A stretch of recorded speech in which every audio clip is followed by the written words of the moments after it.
As salespeople today, we go through a lot of pressure of hitting a target. We go through a lot of rejections because we try forecasting what our sales will look like a little time from now. Okay, 3 months from now, I should be closing these deals and these deals, and then they fall through, and we get rejected all the time as well. And it does build up to a lot of pressure and a lot of loss of morale. So I want to ask you today, what was the last time? Can you think of the last time you got rejected, for example? Was it an email or did someone hang up on you? Well, people really reject you for two things. They reject you either because you're a salesperson or they reject your solution. And I want to tell you that in account-based selling, you'll never be rejected for being a salesperson. You'll only be rejected for your solution. And that's the kind of rejections you want.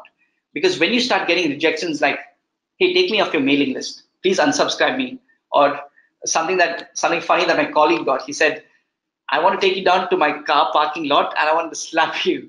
That was funny. And I got the last one, by the way. It said, I have CC'd your board of directors. You need to stop emailing me now or I'm going to do something about it.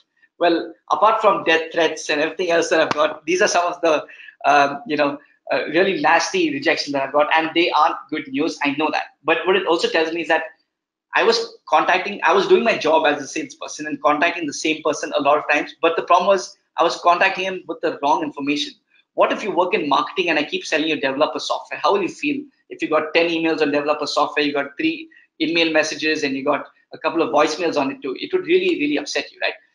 But let's look at what the rejections on account-based selling are like. People say they're happy with the current solution. So, hey, you know what? Let's reconnect later because we're happy with it now, but things might change. Rejections on account-based selling say, we're not looking to change this year because we might not have budgets in place, but why don't you give me a call at the end of Q4? Well, these are the kind of rejections that tell you you are targeting the right person with the right message. They understand what you're trying to tell them and they understand your solution, but just maybe now is not the best time. But don't mistake me. This is something that always puts them in the right pipeline. Well, I've gone ahead with this already and told you that you don't want to contact the same guy a lot.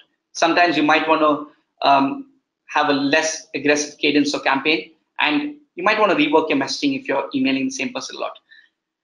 And I want to also say that welcome rejections, because it shows you that you're doing your job a little too well. You're getting in front of that person a little too well. And honestly, at Freshdesk, if you got a few hate emails, we have a small rewards program for you where we give you a small award for getting those hate emails, because we know that you're being extremely persistent as a salesperson, but maybe you're just not getting that messaging right.